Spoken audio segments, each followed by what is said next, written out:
नमस्कार दोस्तों, आज मैं आपको चैत्र नवरात्रि व्रत में नित्य नियम से सुनी जाने वाली गणेश भगवान की कहानी सुनाने जा रही हूँ।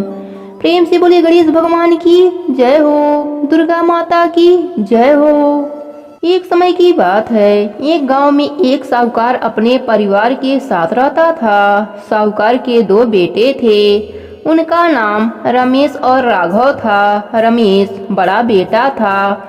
उसकी पत्नी नंदनी गणेश भगवान का नित्य नियम निभाती थी। साहूकार को यह बात बिल्कुल पसंद नहीं आती थी। वह पूजा पाठ में जरा भी विश्वास नहीं रखता। वह अपने बहू को यह सब करने से मना करता।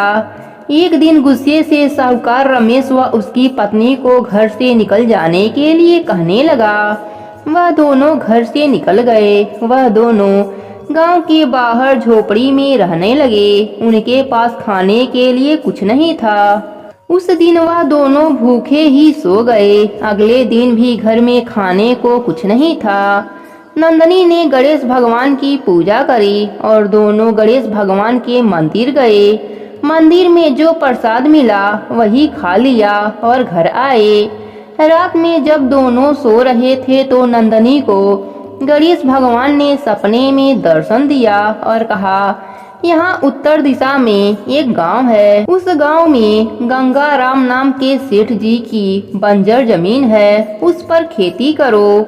इतना कहकर गणेश भगवान अंतर ध्यान हो गए। सुबह नंदनी ने रमेश को यह बात बताई, पर उन्हें समझ नहीं आ रहा था कि बंजर जमीन पर खेती कैसे होगी। सुबह दोनों गणेश भगवान का आदेश मानकर सेठ जी के घर पहुँचे। रमेश ने उनसे बात करी और कहा, सेठ जी, आप वह बंजर जमीन मुझे खेती करने के लिए दे दीजिए। मेरे पास देने को कुछ भी नहीं है, परंतु जो भी फसल होगी उसका आधा हिस्सा मैं आपको दे दूंगा। सेठ जी उसे समझाया, वह जमीन सालों से बंजर पड़ी है, उसमें कुछ नहीं होगा। पर रमेश के विनती करने पर वह मान गए। रमेश ने उसी दिन से खेतों को जोतना शुरू कर दिया। दिन रात मेहनत करने पर भी खेत की मिट्टी उपजाऊ नहीं हो पा रही थी। नंदनी कुछ घरों में काम करती, जिससे शाम को खाने के लिए कुछ मिल जाता। एक दिन रमेश जब खेत में हल चला रहा था तो उसका हल एक जगह अटक गया। उसने हाथ से खोदा तो एक मटकी निकली, जिसमें सोने के सिक्के भरे हुए थे। रमेश को समझ में आ गया कि क्यों गणेश भगवान ने उसे इस बंजर जमीन में खेती करने के लिए कहा है। वह मटकी लेकर घर आया। शाम को दोनों पति पत्नी मंदिर गए। गणेश भगवान के पैरों में रखकर दोनों रोने लगे। इसके बाद रमेश ने कुछ सिक्के बेचकर कुछ लोगों को अपने साथ काम पर लगा लिया और पूरे खेत को जोतकर बीज बो दिए। कुछ दिन बाद फसल तैयार हो गई। फसल का आधा हिस्सा सेठ जी को दे दिया। तब सेठ जी ने कहा, तुम इस खेत को खरीद लो, तुमने बहुत मेहनत करी है। रमेश ने वह खेत खरीद लिया। कुछ दिन बाद रमेश ने कुछ और भी खेत खरीद लिए। उसने बहुत तरक्की कर ली। उसी गांव में उसने बहुत बड़ा मकान बनवाया और उसमें बहुत बड़ा सा गणेश भगवान का मंदिर बनवाया।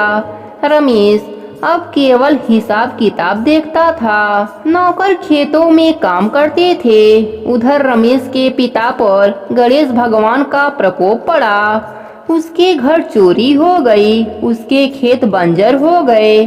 उसके पिता और भाई एक दिन उसी गांव में आए और रमेश के वहां आकर काम मांगने लगे। रमेश ने जब देखा तो अपने पिता का पैर छुआ। उसके पिता ने सब हाल कह सुनाया। रमेश अपने पिता और भाई को अपने वहां रख लिया। अब सब परिवार मिलकर गणेश भगवान का नित्य नियम निभाने लगे। सभी लोग गणेश भगवान के भक्ति में लग गए। गणेश भगवान की कृपा से उनका जीवन आनंद से गुजरने लगा। हे गणेश भगवान, अपने सभी भक्तों पर अपनी कृपा बनाए रखना।